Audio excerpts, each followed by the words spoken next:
Армысыздар достар, сіздердің назарларыңызда ағылшын тілін қазақ тілі арқылы үйрететін Қазақ English арнасы. Мен сіздерге жаңа жоба ұсынғалы тұрмын. Бұл жобаның атауы ағылшынша Abai's Words of Wisdom, яғни қазақшасы Абайдың даналық сөздері. Бұл жерде words дегеніміз сөздер, wisdom даналық. Енді достар, бұл жобаның басты мақсаты Абайдың қара сөздерін ағылшын тілі арқылы үйренесіздер. Мен осы жерде қазақша және ағылшынша нұсқада мына екі кітапты басшылық қаламын. Мына Абай атамыздың жақында қос томдығы жарық көрген, оны құрастырған, түсініктемелерін жазып жарыққа шығарған белгілі абайтанушы Асан Омаров. Бұл жаңаша үлгідегі басылым. Осы Асан Омаров ағамыз Абай атамыздың қара сөздер 45 емес 40 сөз деп береді. Және бұдан бөлек алғы сөзін де енгізген. Яғни бұрынғы бірінші сөз болып келген бірінші қара сөз алғы сөз болып тұр. Енді алғы сөз дегеніміз ағылшынша forward, алғы сөз. Сосын ағылшынша баламасында австралиялық аудармашы Ричард Маккейнидің аудармасын алдым. Бұл жерде Book of Words деп берген, яғни сөздер кітабы деп. Мен оны Words of Wisdom деп өзгерттім кішкене, яғни даналық сөздері деп. Ричард Маккейни бұл 70-ші жылдары аударған, және тағы бір ескеретін жағдай, Абай атамыздың қара сөздерін бұл ғалым орыс тілінен аударған, тікелей қазақ тілінен аудармаған. Бұл енді әзірге жалғыз редакциялық аударма, сондықтан мен осыны басшылық қаламын.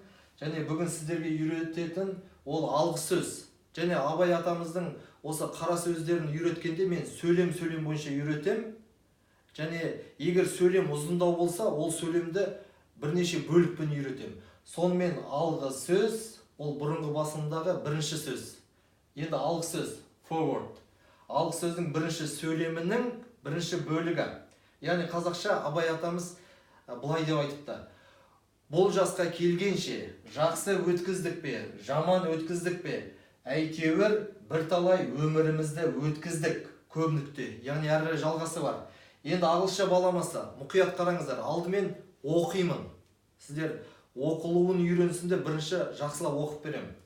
Whether for good or ill, I have lived my life traveling a long road. Және осы аударманы салыстыра отырып, тағы бір ескертетін жағдай, Абай атамыз біз деп, яғни көпше түрде айтқан, бұл жасқа келгенше жақсы өткіздік пе, жаман өткіздік пе деп, біз деп айтып тұр. Ал аудармада ай деп берген, ай деген мен деген сөз. Негізі ағылшын тілінде біз деген we. Ал мына аудармашы ай деп берген. I have lived my life, яғни өмірімді өткіздім деген сияқты. Енді аудармашы сондай шешім қабылдапты. Енді достар, мен осы сөйлемнің бөлігін бұлайша үйретейін. Бұл жасқа келгенше, яғни осыны traveling a long road деп берген. Бұл жасқа келгенше, traveling a long road. Енді жақсы өткіздік пе, жаман өткіздік пе? Whether for good or ill. Әрі қарай, әйтеуір бірталай өмірімізді өткіздік. I have lived my life деп берген. Енді бөліктерді жылдам сіздерге қайтадан түсіндіре кетейін. Бұл жасқа келгенше, traveling a long road. Жақсы өткіздік пе, жаман өткіздік пе? Whether for good or ill.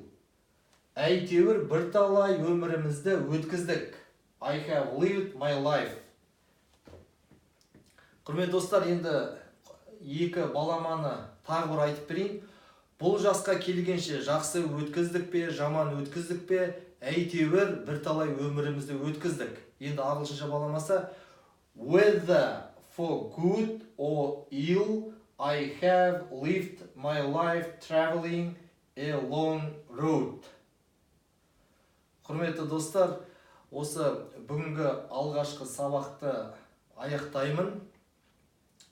Қайта-қайта бейне сабақты қайталап, қайта-қайта көріп, осы қазақша баламамен, ағылшынша баламаны меңгеруге, игеруге және тіпті жаттап алуға тырысыңыздар. Бұл сіздерге басқа елге барғанда, немесе шетелдік басқа бір ғалымдармен, басқа бір шетелдің азаматтармен әңгімескен кезде Абай атамыздың мұрасын ағылшын тілінде айтып түсіндіріп беруге үлкен септігін тигізеді деп ойлаймын.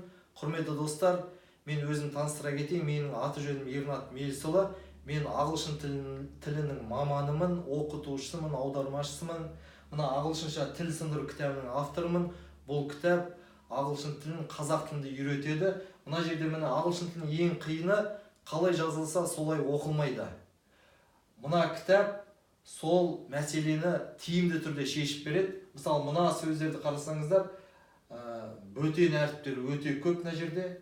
Мына сөз мысалы with the деп оқылса, сол неге with the деп оқылатын мына кітапты түсіндіреді. Құрметті достар, менімен бірге болыңыздар. Мен осы Абай атамыздың қара сөздерін ағылшын тілі арқылы толық бастан аяқ үйретіп шығамын. Сондықтан осы бейне сабақты үзбей тұрақты түрде қарап отырыңыздар. Және осы YouTube-те менің қазақ English деген арнам бар. Соған жазылыңыздар. Осы бейне сабақты әрі қарай таратыңыздар. Facebook-те, Instagram-да қазақ English деген парақшаларым бар. Оғанда жазылыңыздар. Көбірек бөлісіңіздер, таратыңыздар, солай қолдау көрсетіңіздер. Келесі сабақта кездескенше аман сау болыңыздар.